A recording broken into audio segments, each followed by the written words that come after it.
নীল colour যে ফর্মটা আছে এটা সংবিধান সংস্কার পরিষদ সদস্যদের শপথ ফর্ম।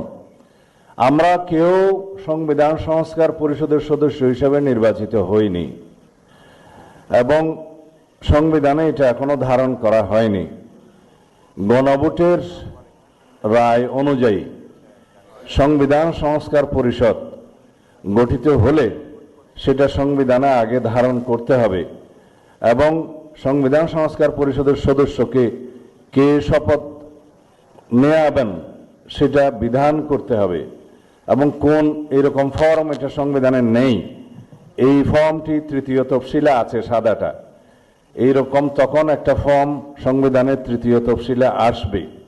সেগুলো সাংবিধানিকভাবে জাতীয় সংসদে গৃহীত হওয়ার পরে তখন জাতীয় সংবিধান সংস্কার পরিষদের সদস্যদের শপথ নেয়ার বিধান করা যাবে। বিধায় আমরা এখন সাংবিধানিকভাবে এই পর্যন্ত আমরা এসেছি, আমরা সংবিধান মেনে এই পর্যন্ত চলছি এবং আশা করি সামনের দিনেও চলব। আমি মাননীয় চেয়ারম্যানের নির্দেশে ওনার উপস্থিতিতে আপনাদেরকে এই আমাদের দলীয় সিদ্ধান্তটা জানালাম। ধন্যবাদ সবাইকে। নীল কালার যে ফর্মটা আছে এটা সংবিধান সংস্কার পরিষদ সদস্যদের শপথ ফর্ম। আমরা কেউ সংবিধান সংস্কার পরিষদের সদস্য হিসেবে নির্বাচিত হইনি এবং সংবিধানে এটা এখনো ধারণ করা হয়নি। গণভোটের রায় অনুযায়ী সংবিধান সংস্কার পরিষদ গঠিত হলে সেটা সংবিধানে আগে ধারণ করতে হবে এবং সংবিধান সংস্কার পরিষদের সদস্যকে কে শপথ নেওয়াবেন সেটা বিধান করতে হবে এবং কোন এরকম ফর্ম এটা সংবিধানে নেই। এই ফর্মটি তৃতীয় তফসিলে আছে সাদাটা, এইরকম তখন একটা ফর্ম সংবিধানের তৃতীয় তফসিলে আসবে। সেগুলো সাংবিধানিকভাবে জাতীয় সংসদে গৃহীত হওয়ার পরে তখন জাতীয় সংবিধান সংস্কার পরিষদের সদস্যদের শপথ নেয়ার বিধান করা যাবে। বিধায় আমরা এখন সাংবিধানিকভাবে এই পর্যন্ত আমরা এসেছি, আমরা সংবিধান মেনে এই পর্যন্ত চলছি এবং আশা করি সামনের দিনেও চলব। আমি মাননীয় চেয়ারম্যানের নির্দেশে ওনার উপস্থিতিতে আপনাদেরকে এই আমাদের দলীয় সিদ্ধান্তটা জানালাম। 148 আর্টিকেল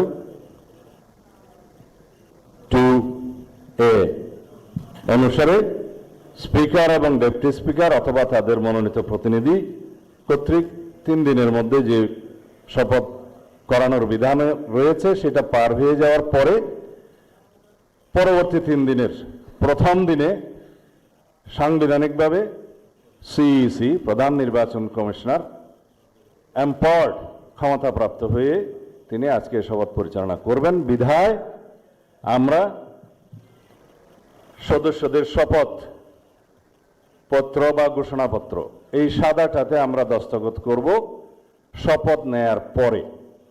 এখানে আপনাদেরকে বলা হয়েছে আমি ... জায়গায় নিজের নাম লিখবেন এবং এখানে সংসদ সদস্যদের আসন, জাতীয় নাম্বার এবং জেলার নাম্বার।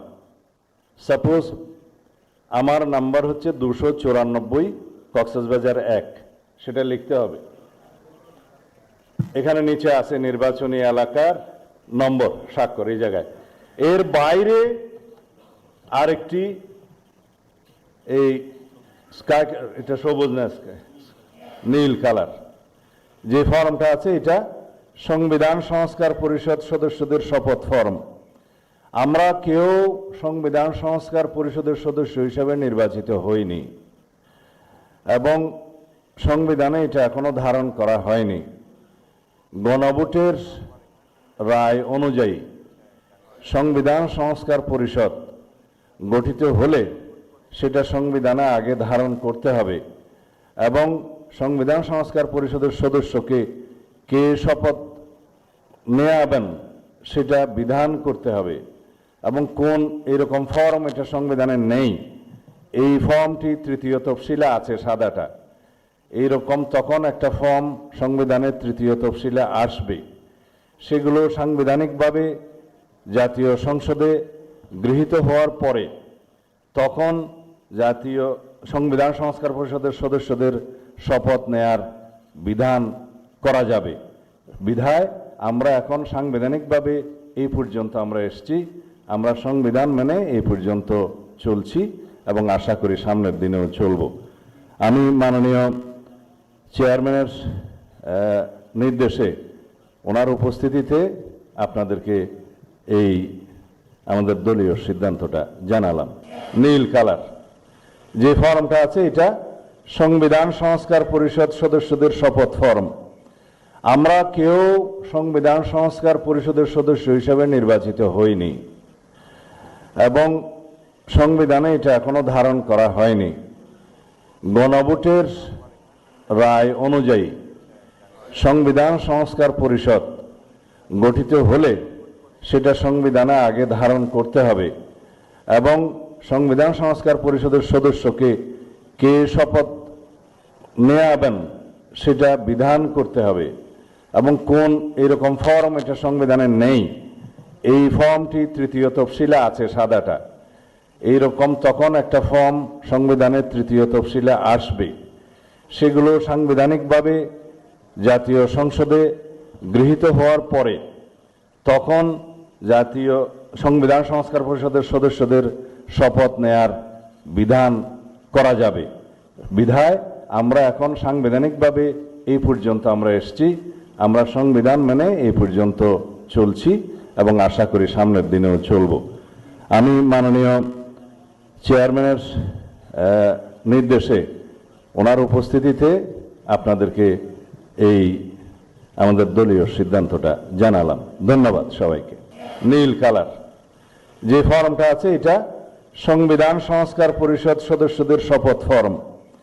আমরা কেউ সংবিধান সংস্কার পরিষদের সদস্য হিসেবে নির্বাচিত হইনি এবং সংবিধানে এটা এখনো ধারণ করা হয়নি।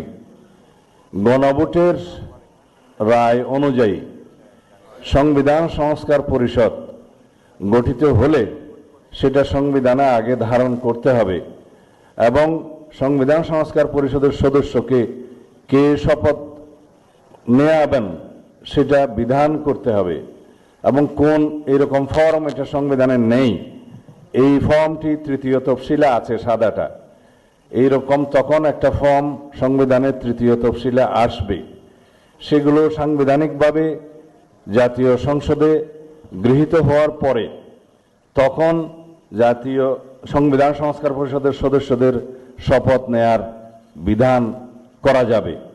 বিধায় আমরা এখন সাংবিধানিকভাবে এই পর্যন্ত আমরা এসেছি, আমরা সংবিধান মেনে এই পর্যন্ত চলছি